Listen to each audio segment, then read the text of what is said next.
Thank you for those words, Representative Lynch. The House will come to order. Please join Representative Lindsay in the Pledge of Allegiance. Members, please join me in the pledge. I pledge allegiance to the flag of the United States of America and to the republic for which it stands, one nation, under God, indivisible, with liberty and justice for all. Mr. Schiebel, please call the roll. Representatives Amabile, Bacon, Here. Baisley, Benavides, Burnett, Byrd, Bockenfeld, Basenecker, Bradfield, Caraveo, Rep. Caraveo, Here. Carver, Catlin, Cutter, Doherty, she's here, Duran, Esgar, Exum, Froelich, Geithner. Not seen. Rep. Geithner's excused. Gonzalez Gutierrez, Gray, Hanks, Here. Herod, Holtorf, Hooten,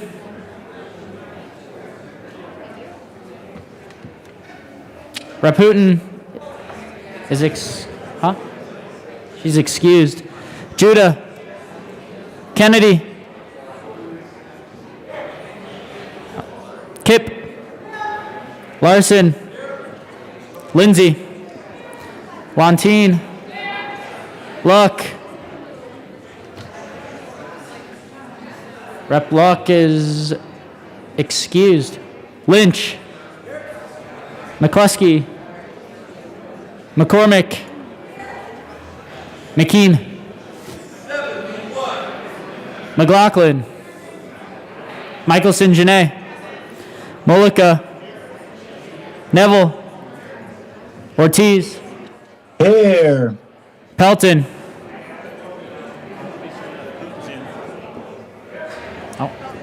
Pico, Ransom, Rich, Ricks, Roberts,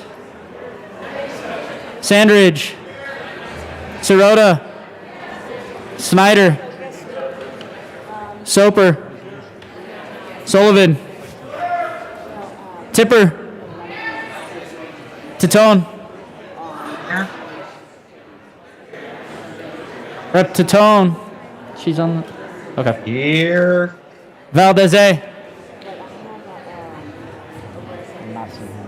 Valdez A is excused. Valdez D.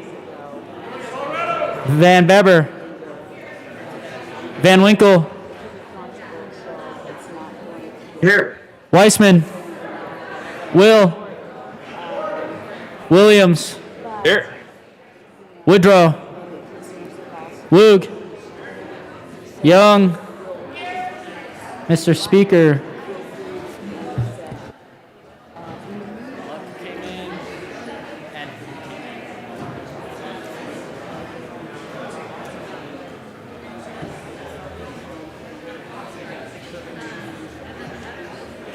With 63 present and 2 excused, we have a quorum. Representative Lindsay. Mr. Speaker, I move that the Journal of Tuesday, March 1st, 2022 be approved as corrected by the Chief Clerk. Do I have to say all those in favor? No, that's me. Don't you? That's all right. All in good time. All in good time. Members, you have heard the motion. And the motion being that the journal be approved as corrected by the chief clerk. All those in favor say aye.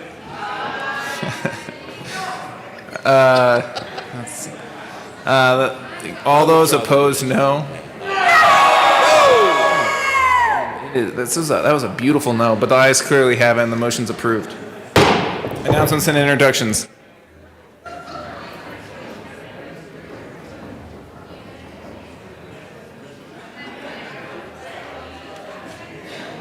Representative Weissman. Thank you, Mr. Speaker. Judiciary Committee members, this is an announcement about our work today at 1:30 this afternoon in the Old State Library, aka the big room across the way. We will meet and we will hear 4 bills. They are House Bill 1234, House Bill 1240, House Bill 1245, and House Bill 1226. See you in the Old State Library at 1:30. Thank you. Representative McLaughlin. Thank you, Mr. Speaker. Education Committee, we are meeting today and tomorrow. And if you look at your calendar, that's exactly what we're doing. I do not need to read numbers to you. Thank you. Awesome. Representative Exum. Thank you, Mr. Speaker. House Transportation and Local Government this afternoon is HOA Day. We will hear Senate Bill 59 and House Bill 1139 with Hooten, Ransom, and Assistant Minority Leader Geithner. Thank you. Thank you, Representative Exum. Representative Tatone. Thank you, Mr. Speaker. Tomorrow morning, 7:30 a.m., will be Joint Technology Committee. So if you want to hear about what's going on with the requests for some funding, come on by to Senate committee rooms or tune in online for Joint Technology Committee, 7:30 a.m. Thank you. Thank you, Representative Tatone. Representative Wantine.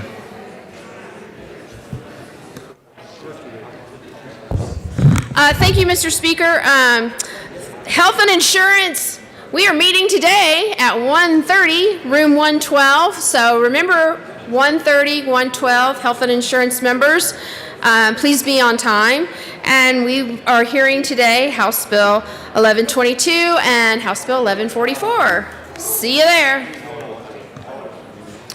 Representative Roberts.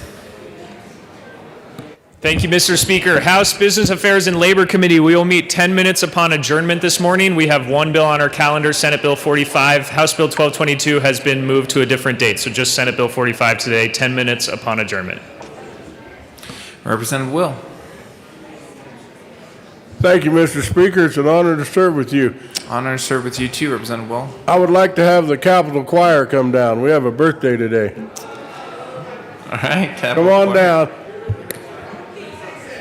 I'm in the choir. I think we should get a solo performance. Wouldn't that be awesome? A solo performance would be awesome, but You know, our sergeants do such a great job for this in this House floor, and one of our sergeants' birthday is today. Here, Mr. here. Aaron Vigil. There he is, right up there. all right, Aaron. Let's give him a happy birthday. Okay, a 1 and a 2 and a 3. Happy birthday to you. Happy birthday to you. Happy birthday, dear Aaron. Happy birthday to you.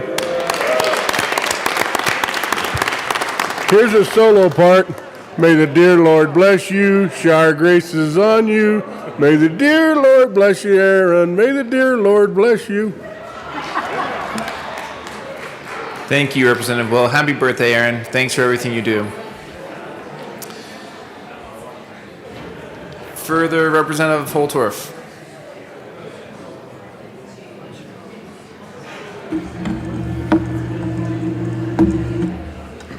Thank you, Mr. Speaker, esteemed colleagues. As you know, I am every day in the Capitol trying to help close the rural-urban divide.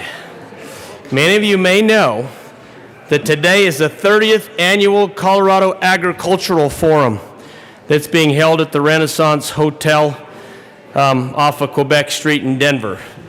Now, in the past, this was called the Governor's Ag Forum. They've changed the name. I don't know why. But the motto and theme for this year is agriculture, our wisest pursuit. I'm just going to read a little announcement here. And for those of you that have a chance, please go to this forum so you can learn more about agriculture. You can network with agriculturalists, and you can learn where your food comes from and how important the industry of producing the bounty off of these lands in Colorado are. Now, this announcement here says, beyond just production and profit, what really drives agriculturalists is possibility. The 2022 Colorado Ag Forum zeroes in on this innate quality with a program full of dynamic speakers and presentations, featuring the latest in innovation, collaboration, and glimpses into what the possibilities of Colorado agriculture holds, not just in the present, but in the future. Now, I do want to point some things out, ladies and gentlemen, that in agriculture, if you look at agricultural engineering and the innovations and the inventions that have come about in the last 100 years in the United States, you would be amazed if you look at what we do and what we can do with agricultural technology. We can raise more crops. We can harvest more quickly. We can bale hay more abundantly because of the technology. And these are high-level technologies such as auto steer, such as geo-tracking, our water applications and the hydrology inventions that have come about in this country for irrigation. There are some very amazing things and very unique and very American. But I will not continue with that. I just want to finish this announcement.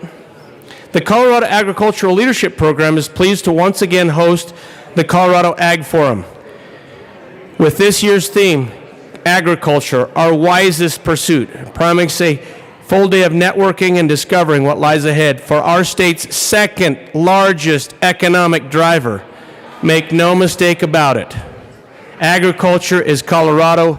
Colorado is agriculture. And we should do everything every day to support the food that you put in your mouths, the clothes that put on your back, and everything that helps you to have the standard of living we enjoy today. Thank you, Mr. Speaker.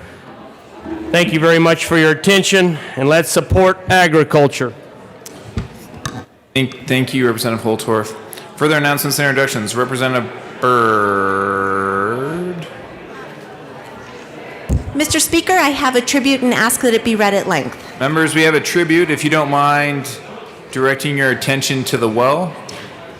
Mr. Schiebel, please go ahead. State of Colorado. The Senate and House of Representatives convened in the 73rd General Assembly hereby commemorates March as Colorectal Cancer Awareness Month. The members of the Colorado House of Representatives honor March as Colorectal Cancer Awareness Month. Cancer is the leading cause of death in Colorado, and colorectal cancer is the second leading cause of cancer deaths in both men and women. By 2030, colorectal cancer is expected to be the leading cause of cancer deaths for those 20 to 49 years old. These statistics reflect the urgency of the need to address colorectal cancer in Colorado, particularly in rural counties and in communities of color where the rates are particularly high. Accordingly, new guidelines recommend screening at an earlier age to address the number of younger people with colorectal cancer. Health insurers have been directed to eliminate out-of-pocket expenses for follow-up screening for those with positive initial screens. And the medically underserved will now receive screening via Medicaid. Colorado is home to the Colorado Cancer Screening Program at the University of Colorado. Over the last 15 years, the program has navigated more than 35,000 individuals throughout Colorado with colorectal cancer screening. In the last 2 years, the program has screened over 4,100 individuals, which has prevented at least 550 Coloradans from developing advanced cancers. The program is particularly invested in dedicating resources to underserved populations in high-need communities, such as those in rural areas, communities of color, and the growing number of young people who are being diagnosed with colorectal cancer. The Colorado General Assembly celebrates colorectal cancer survivors in Colorado, honors the memory of more than 700 Coloradans who died of colorectal cancer in 2021, and supports the Colorado Cancer Coalition and the Colorectal Cancer Task Force in their work to advocate for policies to prevent colorectal cancer in Colorado. On request of Representatives Shannon Byrd and Perry Will and Senators Janet Buckner and Kevin Priola, given the second day of March 2022, State Capitol Denver, signed Stephen Fenberg, President of the Senate, and Alec Garnett, Speaker of the House of Representatives. Thank you, Mr. Schiebel. Representative Will. Thank you, Mr. Speaker. Colorectal cancer impacts men and women at almost the same rate. Unfortunately, it's the third most common and the second most deadly in Colorado. The rural communities, particularly in my district, have higher rates of colorectal cancer, yet access to care for prevention and early detection, particularly for colonoscopies, can be very difficult to access for people who live in Colorado rural communities.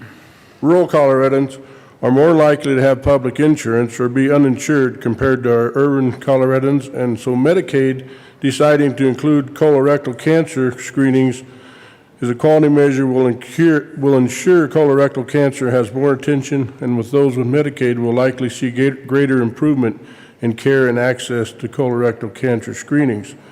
So, you know, colorectal cancer is expected to be the leading cause of death in those ages 20 to 49 by 2030. 20 years to 49 years of age by 2030 be the leading cause. So we really need to push more work in the prevention, and especially colorectal and lung work. So let's keep our focus on this. Thank you. Representative Byrd. Thank you, Mr. Speaker. And members, I think this might be the first tribute I've done, and it's because the topic is so important. Early detection saves lives, and forgive me in advance if I repeat any of the statistics that were mentioned, but they definitely bear repeating because it matters for all of us. I think for too many of us, we have thought that this has been an illness that happens only to somebody else. And so for that reason, I hope you'll listen to this. According to the American Journal of Gastroenterology, colorectal cancer diagnosed under the age of 50 is on the rise, and it is no longer considered unusual. Research suggests that someone born before the year, rather after 1990, has double the risk of colon cancer than those born in 1950. This population group also has 4 times the risk for early rectal cancer. And again, colorectal cancer is the 3rd most common cancer in both men and women. It is preventable if people will obtain the necessary screening. Unfortunately, and I think many of us in the room probably know this, that screening rates are not adequate right now to prevent this potentially devastating cancer. Only 50% of those eligible are estimated to have received screening, and my colleague here mentioned accurately that only 27.6% of eligible uninsured have received their screening. We know sometimes cost is a barrier, and sometimes the time to prepare for the patient is a barrier, and unfortunately, people's general reluctance to obtain this important type of health care is also a barrier. Because this is a preventable illness that no longer is a rare affliction, we need to do everything we can to get the screenings that we need to support. We need to do it ourselves and to support those we love to get those screenings themselves.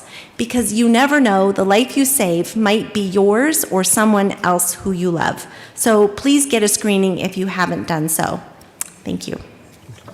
Thank you, Representative Byrd. Representative Young and Representative Will. Yes, we have a tribute that we would like to be read at length. Mr. Schiebel.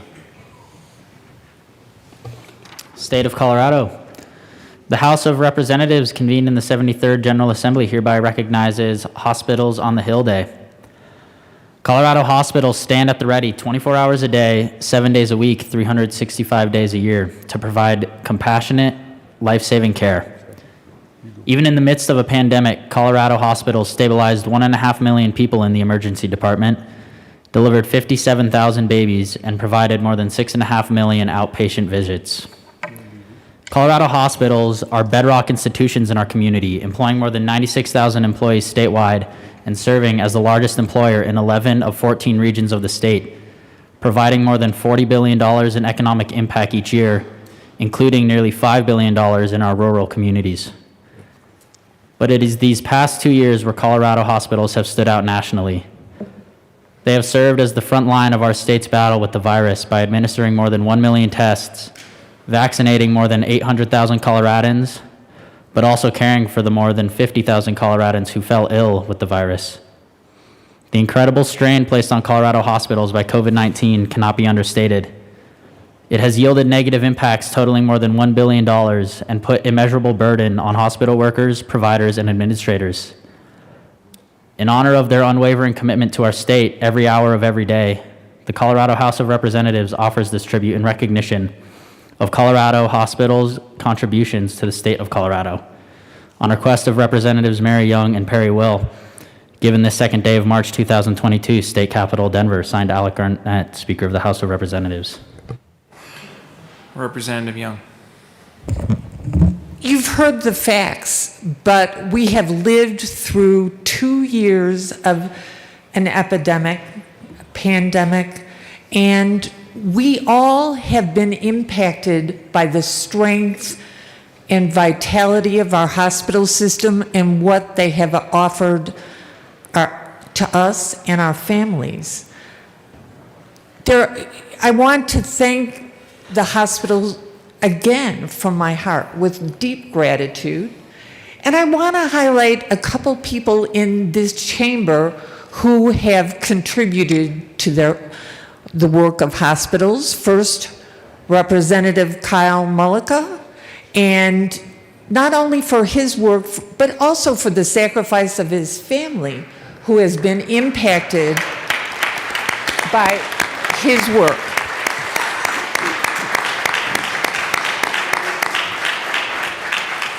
I also want to call out Representative Lindsay Doherty, who has recently married an emergency room physician, Dr. Alex, and I'm going to pronounce it correctly, Edminger, and her sacrifice as a spouse and his sacrifice in the emergency room during this pandemic.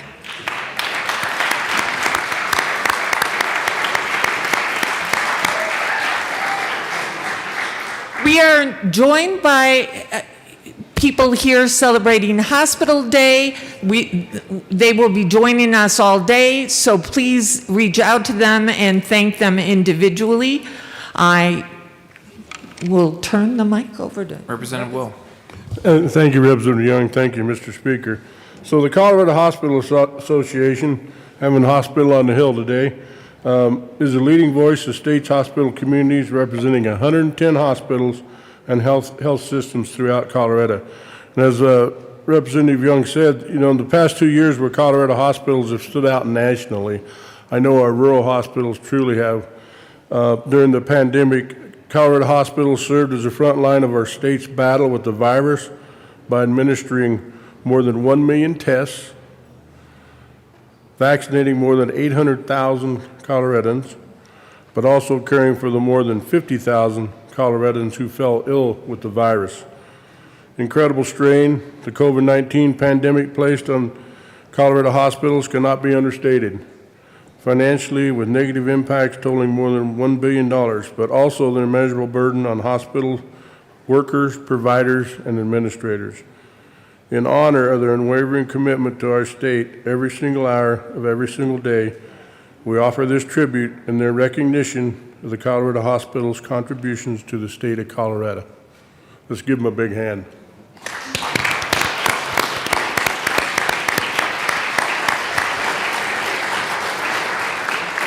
Good job. I think there's going to be about 70 of these hospitals represented here today, and I wanted to give a shout out to a couple of them out of my district, Memorial Regional and Rangeley District Hospital, but also Keefe Memorial. For anyone that's interested, I was born in that hospital. As you, and it's still standing. Thank you so much, Ted. It wasn't called that. It was St. Joseph of the Plains at the time when I was born there, but Keefe Memorial Hospital. So still going strong and providing great medical service to these rural communities. And we want to give all the thanks for these critical access hospitals. Thank you. Thank you, Representative Young and Representative Will. Further discussion. Representative Kipp and Representative Biesenecker. Thank you, Mr. Speaker. We would like to welcome into the gallery today Jeff Borg's class from Front Range Community College. Welcome, and if you could join me in welcoming them. And Andy, do you want to say anything?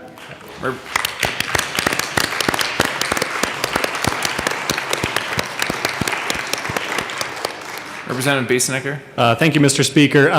And thank you for joining us today and being here and just showing us the value of our community college system here in Colorado and the valuable work that is done in these classrooms each and every day. We are so glad you're here. Welcome to your house. And please do say hello to them if you see them walking around the halls today.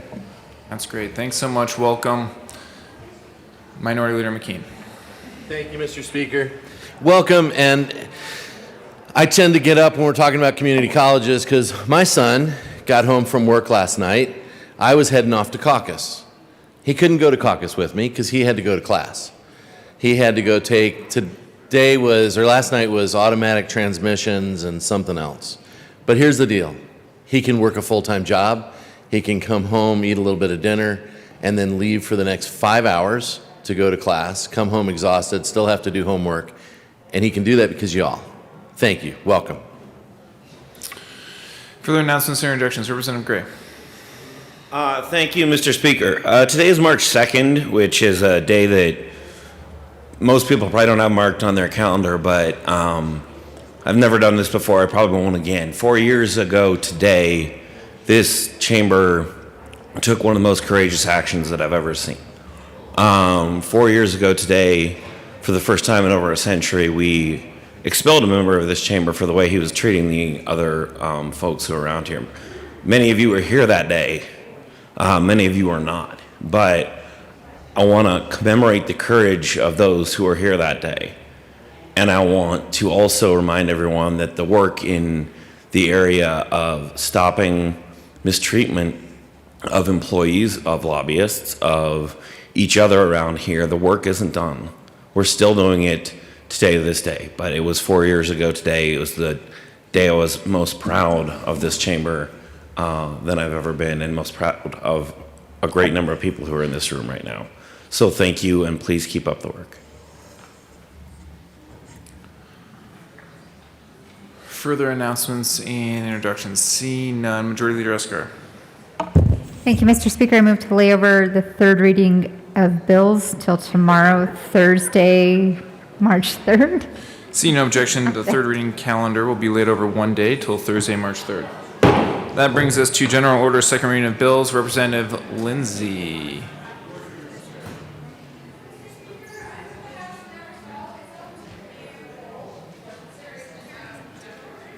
Members, you have heard the motion. Seeing no objection, Representative Lindsay will take the chair.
The committee will come to order.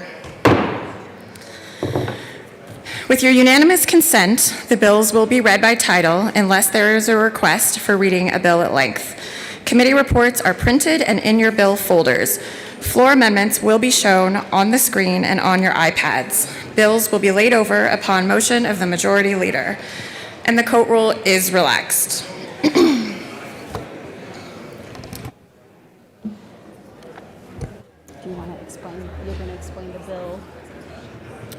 Yeah, I can just explain the bill. Do you want me to move the bill? Yeah, you Okay. could move it and then explain it. Not yet. Okay, Mr. Shebel, please read the title of House Bill 1211. House Bill 1211 by Representatives Soper and Gonzalez Gutierrez, also Senators Lee and Gardner, concerning the continuation of the Committee on Juvenile Justice Reform and in connection therewith, implementing the recommendation contained in 2021 Sunset Report by the Department of Regulatory Agencies to sunset the Committee on Juvenile Justice Reform. Representative Soper. Thank you, Madam Chair, and it's an honor to serve with you. And it's an honor to serve with you. Thank you. I move House Bill 1122. 1211. It's a dyslexic moment here. And there's no committee report. To the bill. So, members, this is a sunset bill. It's a committee that actually both of us worked on a couple of years ago to have implemented to track certain juvenile data in the criminal justice sense. We realize that it's coming up to end on September 1st, but there's a couple of tasks that we specifically asked for in the underlying legislation that have not quite ended. So with that, we have an amendment. Assistant Majority Leader.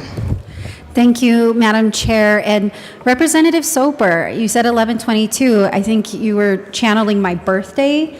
So thank you for remembering, right now in March.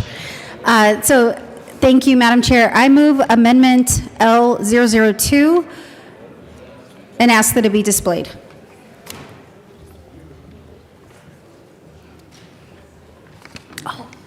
It has been moved and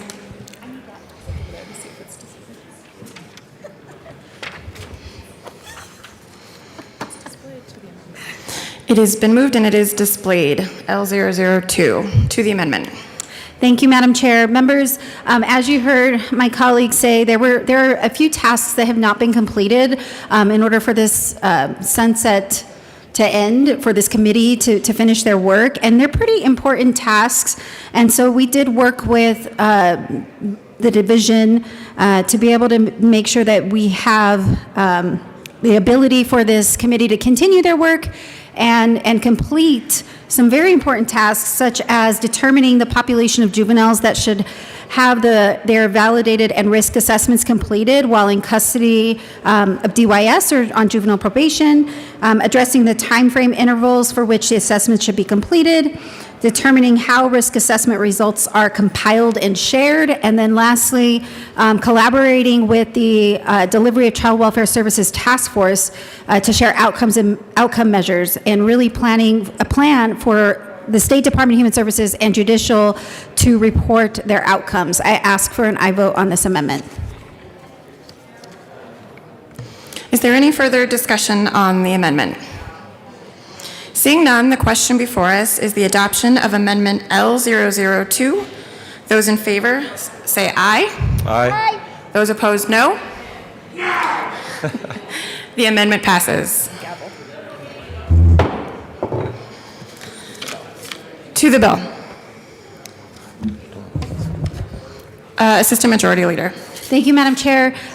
Members, thank you for your attention on this. I think that this committee has done really great work, and this is incredibly important as we look at the juvenile justice system and what kinds of services and resources and assessments are needed to young people who are navigating a very complex system. I ask for you to support House Bill 1211.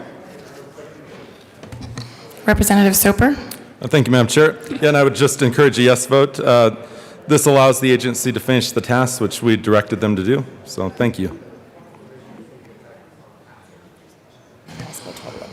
Is there any further discussion on House Bill 1211? Seeing none, the question is the adoption of House Bill 1211. as amended. All those in favor say aye. Aye. Opposed, no. The ayes have it.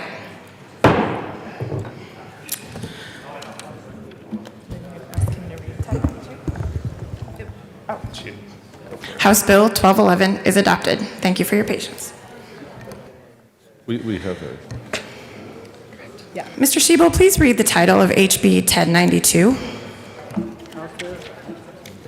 House Bill 1092 by Representative Soper and Roberts, also Senators Bridges and Corum, concerning the issuance of loans by irrigation districts to landowners for certain purposes. Representative Soper. Thank you, Madam Chair. I move House Bill 1092 and the House Agricultural Committee report. To the committee report. Thank you, Madam Chair. We added two amendments in committee.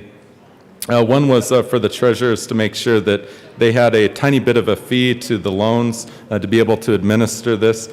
And then the other one was for the assessors and the bankers to ensure that the ranking is not going to take priority over any other obligations that are tied to the property.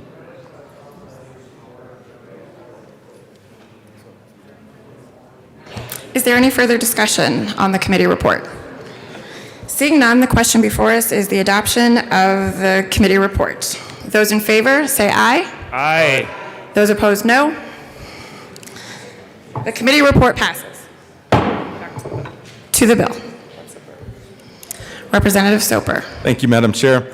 So this is a issue that came to me from one of my constituents in the Orchard Mesa Irrigation District.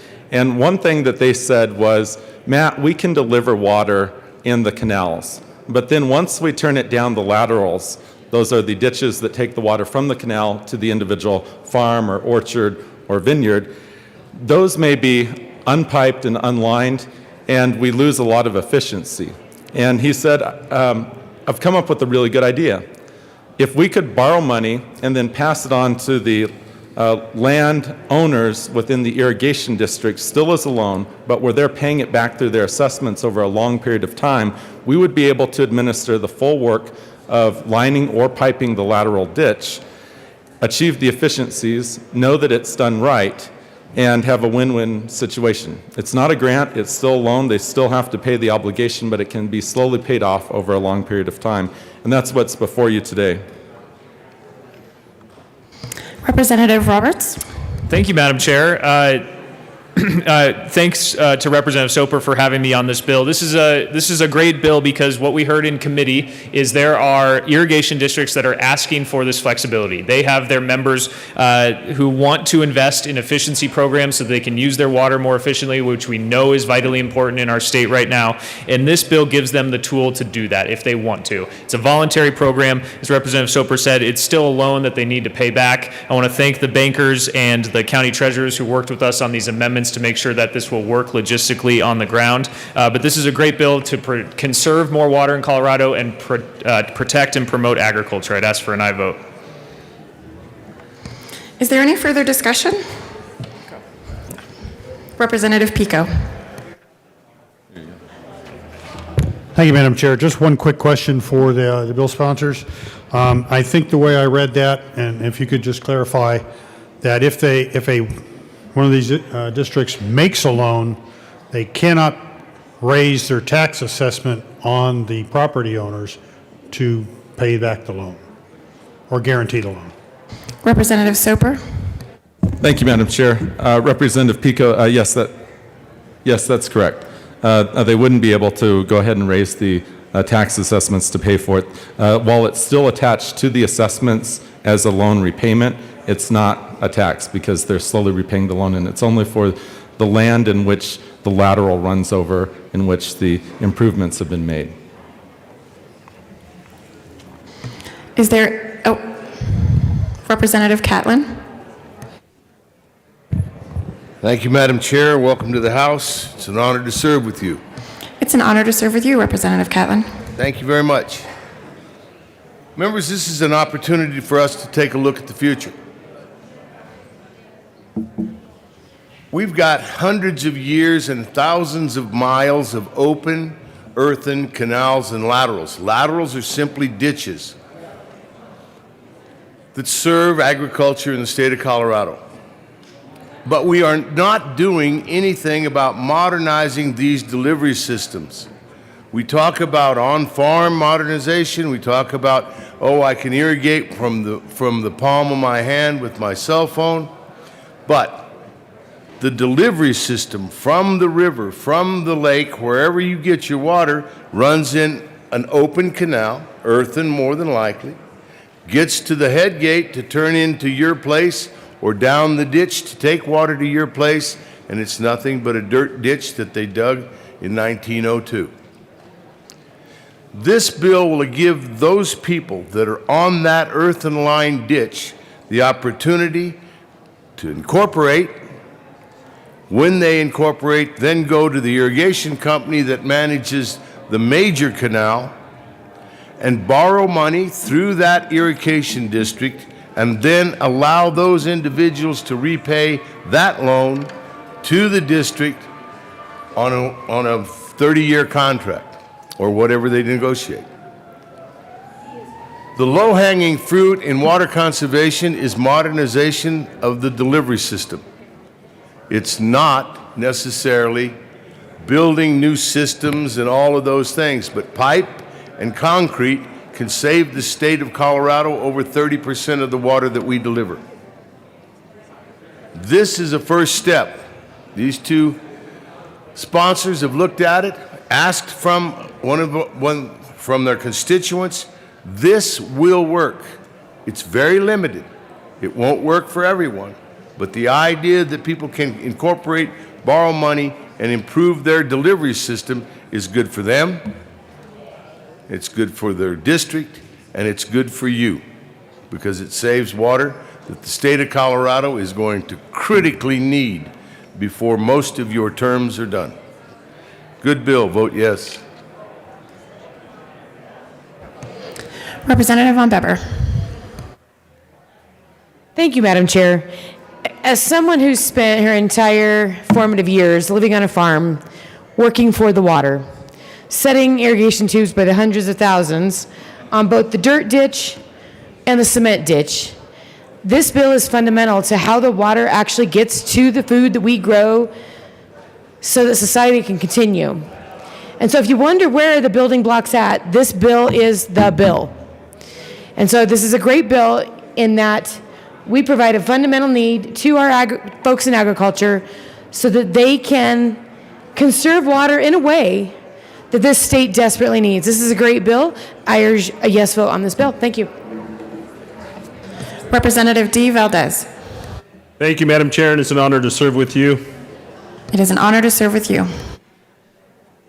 Members, I want to thank the bill sponsors for bringing House Bill 1092 forward. This is a good bill not only at delivery, at the point of the head gate, to make sure that we're looking and putting forward funding for water conservation projects in the state of Colorado, whether it be at the People's Ditch, that was a first water right in the state of Colorado, or any other head gate as we continue to move forward in this state.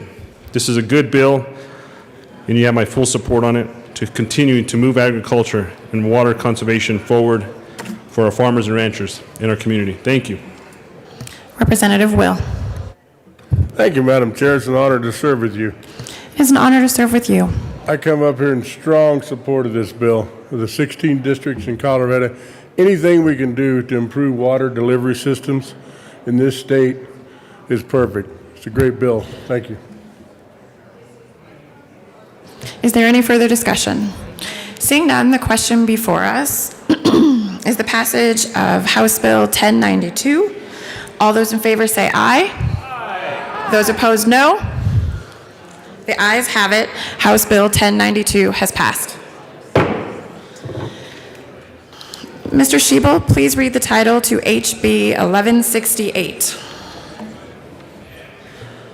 House Bill 1168 by Representatives McKean and Mullica, also Senator Woodward, concerning permitting public schools to provide a hunter education course to 7th grade students. Minority Leader. Thank you very much, Madam Chair. Madam Chair, it's your first time chairing. Yes, it is. It is an honor to serve here with you, and welcome to the chair. You're doing great. Oh, thank you. It is an honor to serve with you as well. Thank you so much. I move House Bill 1168 and the, yeah, we did do one, and the Agricultural Committee report. To the committee report. Folks, what we did was we made sure that schools that are already teaching Hunter Ed in other classrooms other than the 7th grade can continue doing exactly what they've been doing. That's what this amendment was. Is there any further discussion on the committee report? Seeing none, the question before us is adoption of the Agriculture Committee report. All those in favor say aye. Aye. Those opposed, no. The ayes have it. The committee report passes. Minority Leader. Thank you so much, Madam Chair. So folks, this is a bill that actually we brought a few years ago, came back with it because honestly, it's a very good idea to make sure that what we do, especially with our kids, is offer them the opportunities to learn about the world around them. Not just the world around them, but visceral things that make sense. One of the things that I brought up in committee was that honestly, a lot of kids don't realize right here along the Front Range that they're responsible, and we as citizens of the state are responsible to manage our wildlife resources. So we bring this bill because this is just a good idea. It's just a good idea to offer it as an elective and give kids the opportunity to learn these things. Representative Mullica. Thank you, Madam Chair. Members, this bill is important to me because I was raised by a single mom. I've never met my dad, and so I never really had that opportunity to be exposed to hunting. My mom worked 2 jobs, so she didn't have an opportunity to take me to a class or to really expose me to this. And I wasn't able to be exposed to hunting until I was an adult. And I was able to go out with my father-in-law.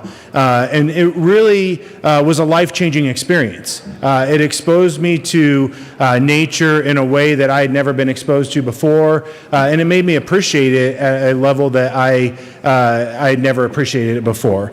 And so once I finally got out there, I gained so much more additional appreciation for that land. And, this is, hunting is a pillar of our state. It's in our DNA, it's in our blood.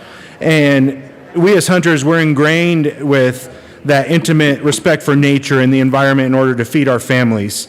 We take great care of the environment when we're out there, and some of the greatest conservationists I know are hunters. We worked really hard on this bill to make sure that there wasn't that mandate piece that I think we heard loud and clear from our K through 12 education folks that concern them. But I think that we're going to have a real opportunity to expose a whole generation of our students to something that I think is life-changing and I think is going to be extremely beneficial. Super proud of the work that we did. Thank you to the minority leader for the work that he did, and excited to get this bill passed, and I ask for a yes vote.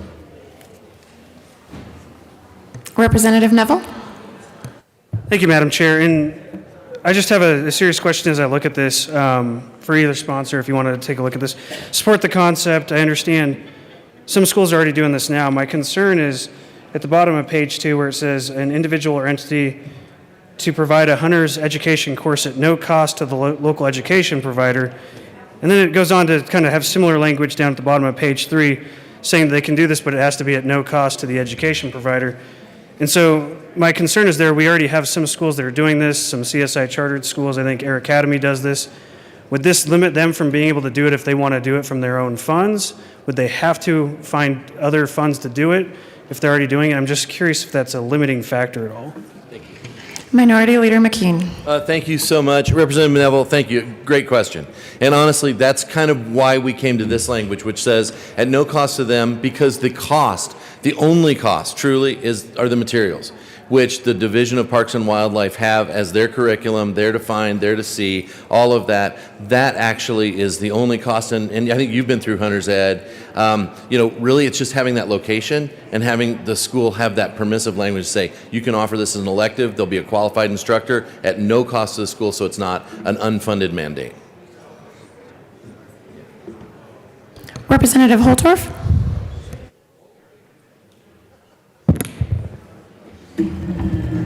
Thank you, Madam Chair. Well, ladies and gentlemen, bill sponsors, Representative Mullica, Representative McKean, you have brought something great to the state capitol today. There are very few bills that make me proud of what I'm able to do in this capitol as much as this bill does. Colorado being a Rocky Mountain state, being a western state, being an outdoor state, being a state that allows people to go and enjoy the outdoors. Well, ladies and gentlemen, hunting, camping, and fishing are part of the great outdoors that is Colorado. And every person should have the opportunity. Now, what does this bill do? It gives every school the opportunity to host this class or these classes. And it allows the Division of Parks and Wildlife to promote not only the things that they're responsible for managing, which is wildlife management, and everybody knows that the best way to conduct wildlife management is through the hunting program. Allow people to have that experience. These things are what made America. These skills are what make Americans. Doesn't matter if you're a boy or a girl. You can learn how to do this, and you can have great opportunities in the great Colorado outdoors. But I'm going to tell you something even more important, because I've sat here for hours debating certain things about firearms and guns and fear and fearlessness. So let's talk about something real important for those of you on the other side of the fence. This class provides firearms safety training.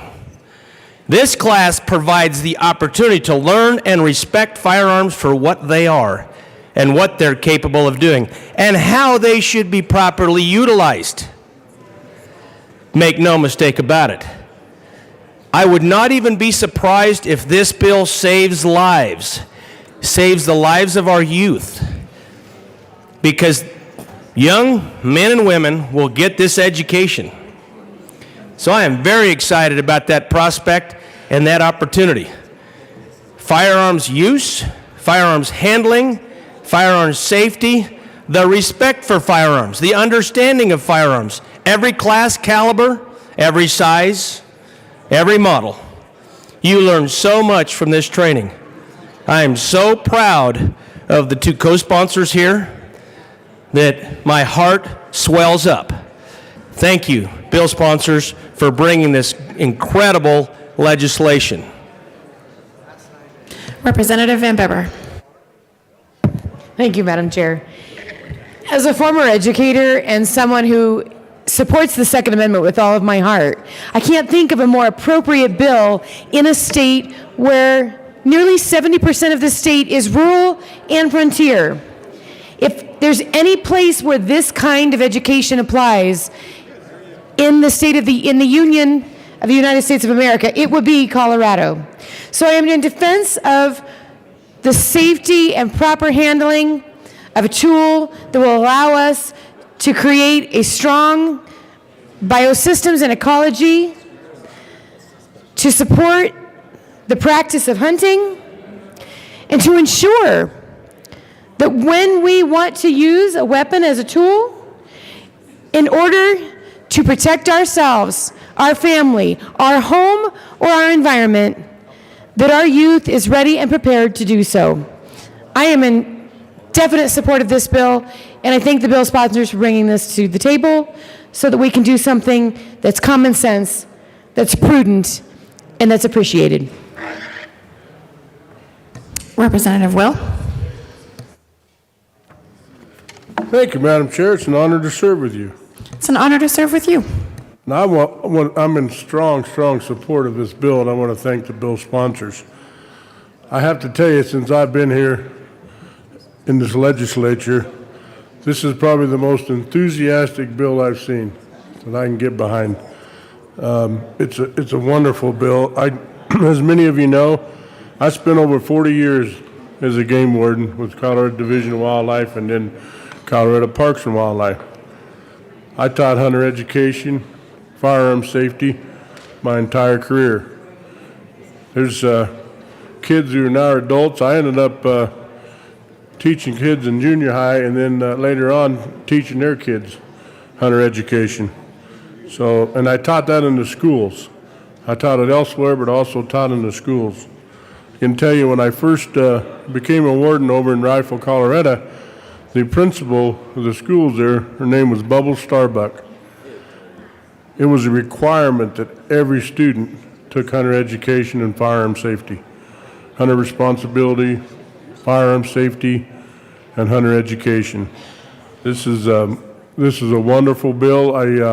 It's not mandatory. You opt in to do it or you don't.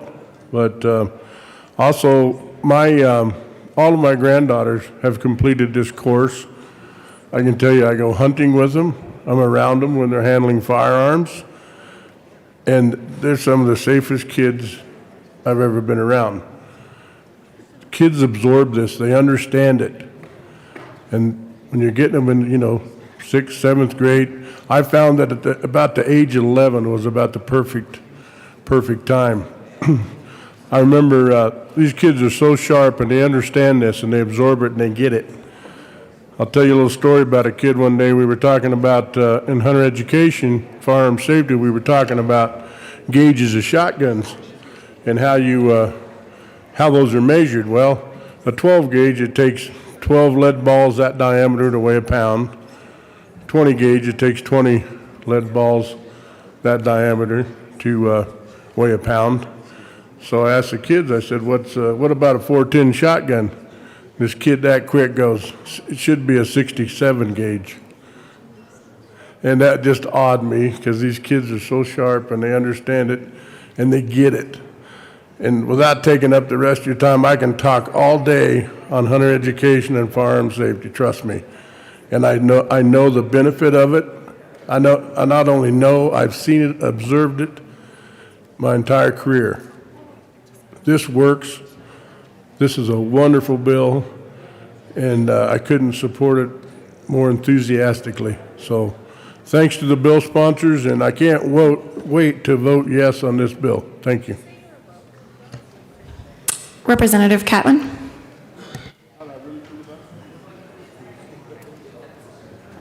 Thank you, Madam Chair. Well, I don't have as good a story as Representative Will, but I just wanted to bring myself down here and give you an example of hunter safety. I was in the first class that they offered in my hometown, and that was way back, so you don't want to ask how far that was. But they gave me a hand-signed, hand-printed hunter safety card. And evidently I'm still in the records because I can still get a hunting license. But I am going to ask Representative Will if he can help pull some strings to get me a laminated copy so I don't have to prove out who I am every time I get a hunting license. But on the serious side, this was a good piece of education for me. I grew up on the farm. I knew pretty much about how to handle a shotgun and all the things that we needed out there. But this gave me real education about it. And it allowed me to know enough that when my kids got up, I could show them and then take them to the hunter safety class. But I know that my kids today are much safer around. They also learned that when they went to somebody's house, somebody said, "Hey, you want to see my dad's gun?" They said no. And if the other boy or girl insisted, they were told to leave the house and call me. So some of these common sense things we can help our young people with. My kids never faced that with anyone, but they knew that in their pocket they had the right answer. That they didn't have to say, "Sure, let's go in there and look at it." They could look at their friend and say, "No, I do not want to see that." Maybe that averted some tragedy, but they knew going in that they didn't have to fret about what the answer was. And I think that's important. That's the kind of thing that this bill will teach. is how to be safe. Safe yourself and safe for other people. That's an incredible amount of knowledge, particularly when you're in the 7th grade. Please vote yes on this bill. Representative Will. Thank you, Madam Chair, and it's an honor to serve with you. I wanted to answer Representative Catlin's question on his hunter safety card. I think I'm a little older than Rep. Catlin, but I too got one of those NRA hunter safety cards. As a matter of fact, I was in Arkansas flooded timber duck hunting in December, and at a conference, and they were speaking, and they asked about those old NRA cards, and I was in the crowd there, and I responded, my card number is 6523, and the guy about fell off the stage. I said, I still have it, but that was my own card, 6523. But in answer to that, now in the computer age, you can get your card, go into a division office, they'll verify your hunter safety. And then on your CID card and any license you have, there's a little V down there by Hunter Education that says V, that means verified, and then you don't have to carry the card anymore because we don't need to laminate it for you, Representative Catlin, but I will absolutely laminate your card and we'll get you a new one and get it laminated. And that goes for anyone in this chamber. I can make that happen. Thank you. Representative Soper. Well, thank you, Madam Chair. And Representative Will, I just learned they still make paper cards. I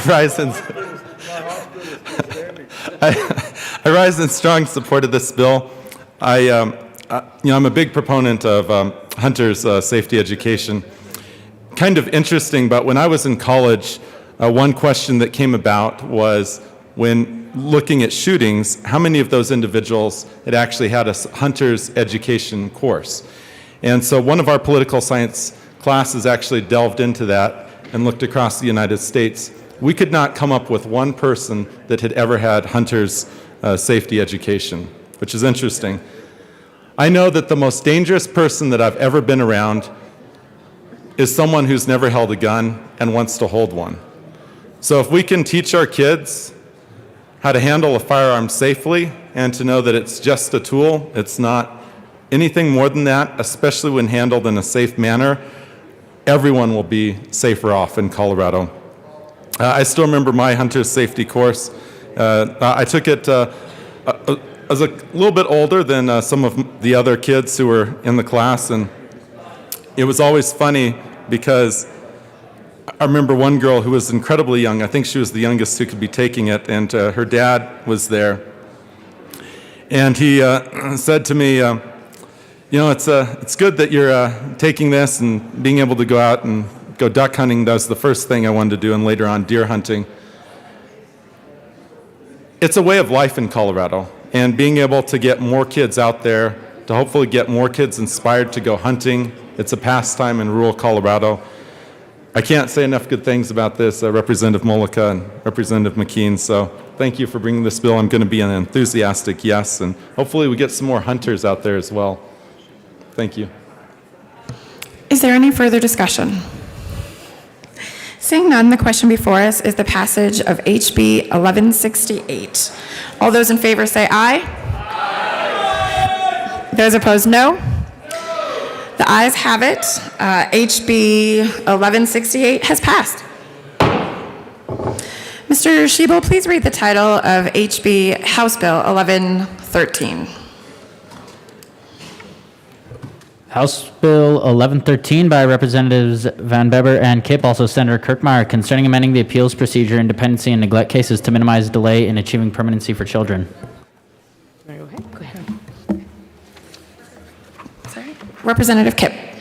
Thank you. I move HB 221113.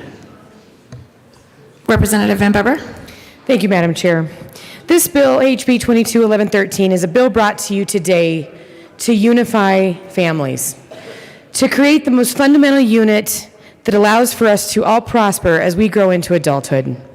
The appeals Appeal Procedures, Dependency, and Neglect Cases Bill brings to you the opportunity to allow over 1,100 children a year who are waiting for permanency, and that's either to be reunited with their families or to be placed in a loving home where they are adopted by their foster families. 1,100 children a year are waiting over 3 years to receive permanency. So this bill allows the work group that has been created in order to provide the evidence-based research and practices to find out why is that happening. That work group has been created. Their forward momentum has been established. They have identified recommendations, and this bill ensures that they continue forward and report back to the legislature twice in the next 2 years. It also limits the deadline by which the appellate delay findings will be given to the courts. Representative Kipp. Thank you, Madam Chair. So, I got onto this bill with Representative Van Bever because, first of all, thank you for letting me be on it with you. But it's an awesome bill. Basically, what we're trying to do is get kids who are in foster care into permanent homes faster, because right now they're lingering for years in the system, and every day in the life of a child is much longer than it is for us, right? Because, we're much older, but in the life of a child, a week is an eternity, a day is an eternity. So we just need to get these kids into some sort of permanent home in a faster method rather than letting their cases linger. So I, Justin, really admire all of Representative Van Beber's work on this bill. Representative Van Beber. And I want to thank Representative Kipp for understanding just what kind of deep need this is. For someone to languish, for a child to languish for over 3 years waiting for a home in the state of Colorado is simply unacceptable. This bill provides real solutions in a timely manner so that our children can have hope once again that they are a valued and loved part of a permanent family. Please support this bill, House Bill 22-1113. Vote yes. Is there any further discussion? Seeing none, the question before us is the passage of House Bill 1113. All those in favor say aye. Aye. Those opposed, no. The ayes have it. House Bill 1113 is passed. Mr. Schiebel, please read the title of Senate Bill 37. Senate Bill 37 by Senator Moreno, also Representatives Tipper and Judah, concerning modifications to the Tony Gramscis Youth Services Program. Representative Judah. Thank you. So just really quick and some background, the Tony sorry. I'd like to move SB 22? 37. 37. There should be a committee. Is there? There isn't one for this. No, there isn't. No, it should be a committee. Can we stand in brief recess? The committee stands in brief recess.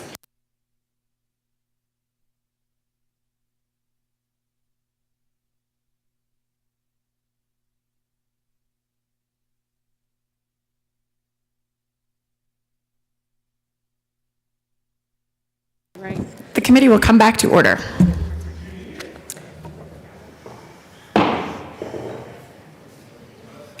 Rep. Judah. Thank you, Madam Chair. So I move SB 37. To the bill. Thank you. So just quickly, I want to give some background. The Tony Gramscis Youth Services, or TGYS program, is a statutory program providing funding to local organizations for prevention, intervention, and education programs for children, youth, and their families designed to prevent youth crime and violence, youth marijuana use, and child abuse and neglect. The funds from the state fiscal year are allocated to TGYS from the Tobacco Master Settlement Agreement, the State Colorado General Funds, and the Marijuana Tax Cash Fund. There's a 13-member board, of which myself and Rep. Tipper and Assistant Minority Leader, Majority Leader Gonzalez Gutierrez sit on, Yeah, sorry. And I know many of us have had the honor of sitting on the board as well. Oversee and provide leadership for the TGYS program. TGYS program is authorized to establish program guidelines, grant application timelines, match requirements, criteria for awarding grants, and result-oriented criteria for measuring effectiveness of programs that receive any type of TGYS funds. Representative Tipper. Thank you, Madam Chair. And really, this bill was initially brought in 2020, and like so many bills, it died given the COVID recess. It's a cleanup bill that TGYS has been working on for a while now to try and bring them in line with some federal case law as well as best practices. There are language changes that clarify that it's both prevention and intervention in the 4 areas that the programs that they fund, which are reducing youth crime and violence, reducing child abuse and neglect, reducing child dropout rates, and reducing child alcohol, tobacco, marijuana, and other drug use. With that, I ask for a aye vote on Senate Bill 37. Is there any further discussion? Seeing none, the question before us is the passage of Senate Bill 37. All those in favor say aye. Those opposed, no. The ayes have it. Senate Bill 37 passes. Mr. Shebo, please read the title of Senate Bill 64. Senate Bill 64 by Senators Zenzinger and Rankin, also Representatives McKean and Kipp, concerning requirements for neighborhood youth organizations that provide services designed for the development of youth. Representative Kipp. Thank you, Madam Chair. I move SB 22064. And the committee report. To the committee report. Representative Kipp. Thank you, Madam Chair. So as we know, sometimes over in the Senate, they get a little bit confused. And so this amendment that we brought was just to clean up what the Senate actually kind of messed up in the bill. So that's why we are asking for a yes vote on the committee report. Assistant Minority Leader McKean. Thank you very much, Madam Chair. And I disagree. I think the Senate's amazing, and I don't think they get confused. I think they are crackerjack. We've got senators on the side over here. We've got some other senators in here. Like, they're crackerjack over there, and they do a great job. And so they brought us good stuff. We took care of it. I would urge an aye vote on the committee report. You don't let me throw shade. Is there any further discussion? Seeing none, the question before us is the adoption of the committee report. Those in favor say aye. Aye. Okay. Those opposed, no. The committee report passes. To the bill. Representative Kipp. Hi, so as you all know, in 2019, we, as a General Assembly, passed all-day kindergarten. Woohoo! That's a great thing. I don't see anybody in here cheering, but I know a lot of people out in our communities are. But one of the things that we need to do now is align our neighborhood youth organization statutes with the all-day kindergarten program, because we want to make sure that if you have a kindergartner who wants to attend a boys or girls club, and those are fabulous clubs, or other neighborhood youth organizations, that they can do so starting at age 5 so long as they are enrolled in kindergarten. It also makes sure that we give approval to them being able to keep track of the comings and goings of children, which is obviously important to keep track of the kids that are in those programs. Minority Leader McKean. Thank you. Absolutely everything you said. Very true. Very good organizations out there doing this. They need the mechanical ability to do this for the kids that need to be served. This is a good bill. Vote yes. Is there any further discussion? Seeing none, the question before us is the passage Senate Bill 64. All those in favor say aye. Aye. Those opposed, no. The ayes have it. Senate Bill 64 passes. Assistant Majority Leader. Thank you, Madam Chair. I move that the committee rise and report. You have heard the motion. Seeing no objection, the committee will rise and report.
House will come back to order. Mr. Shebel, please read the report of the Committee of the Whole. Mr. Speaker, your Committee of the Whole begs leave to report has under consideration the following attached bills, being the second reading of and making the following recommendations thereon. House Bill 1092 is amended, 1113, 1168 is amended, 1211 is amended, passed on second reading, ordered, engrossed, and placed on the calendar for third reading and final passage. Senate Bill 3764 is amended, passed on second reading, ordered, revised, and placed on the calendar for third reading and final passage. Representative Lindsay.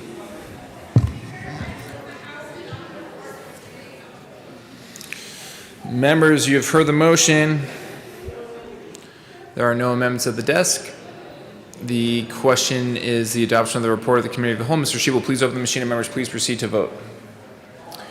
For those participating online, Representative Van Winkle, how do you vote? No. Say that one more time, sorry. No. Representative Van Winkle votes no. Representative Hanks, how do you vote? No. Representative Hanks votes no. Representative Williams, how do you vote? No. Representative Williams votes no. Representative Ortiz, how do you vote? Yes. Representative Ortiz votes yes. Representative Titone, how do you vote? Yes. Representative Titone votes yes. Representative Caraveo, how do you vote? Yes. Representative Caraveo votes yes.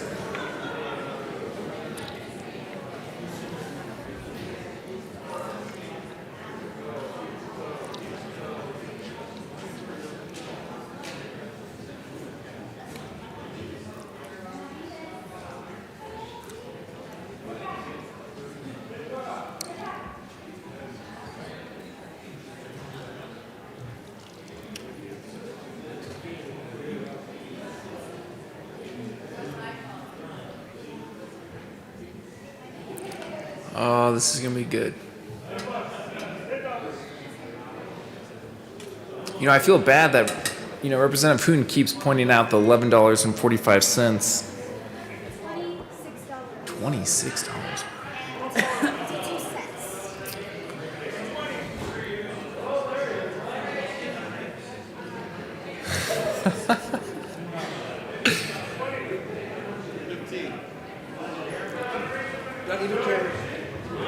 Thank you, Representative A. Valdez. Please close the machine.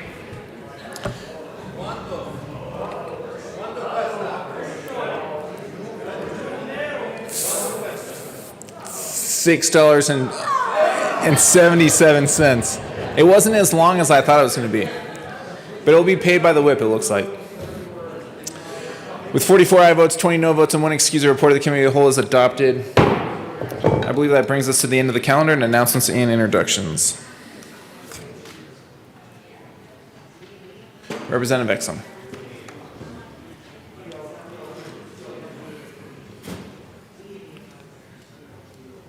Thank you, Mr. Speaker. 1139 will not be heard this afternoon. We will move that to next Wednesday. For transportation and local government. Representative Roberts. Thank you, Mr. Speaker. Business Affairs and Labor. Since we got done early, we'll take a little extra time. We'll start at 10:45 in 112 for Business Affairs and Labor. Further announcements and introductions. Representative A. Valdez. Thank you, Mr. Speaker. It's an honor to serve with you. Honored to serve with you. House Energy and Environment. We have a meeting today. We'll meet on adjournment, same time, 10:45. We'll be hearing 12:32 and 12:25. Be there or be square. Representative Herod. Thank you, Mr. Speaker. Appropriations Committee. We will be meeting tomorrow in the Old State Library at 8:30. The bills are printed in your calendar. We have 1016, 1018, 1082, 1208, 1229, 1257. These are your bills. Be there and have a good joke ready. Thank you. Google knock jokes. Representative Tipper. Thank you, Mr. Speaker. And when you Google the jokes, you got to scroll down several pages so we don't get the same jokes over and over. I just wanted to announce that I've received permission to be absent on Thursday, March 10th, and Friday, March 11th, from the Majority Leader. So approved, but we'll make sure you're excused and not absent. Representative Young. Thank you, Mr. Speaker. I am doing an amendment to my tribute this morning. I want to call out Representative Dr. Yadira Caraveo. I learned something new, that not only does she work in a clinic, she also sees babies at the hospital. So join me in thanking Dr. Caraveo for her service. Here, here. Thank you for your service, Dr. Caraveo. Representative Tipper on that. Thank you, Mr. Speaker. I just wanted to say Representative Caraveo was the first person to meet my baby because she was rounding the day that Evan was born. So I have seen her in action. It was awesome to see her in Ottawa. That's awesome. Representative Exum. Thank you, Mr. Speaker. I've been approved to be absent on March 7th and March 11th by the Majority Leader. So approved. Further announcements and introductions, seeing none. Assistant Majority Leader Gonzalez Gutierrez. Thank you, Mr. Speaker. I move that the House stand. What am I doing? Recess till later today. I move that the House stand in recess until later today. Seeing no objection, the House will stand in recess till later today.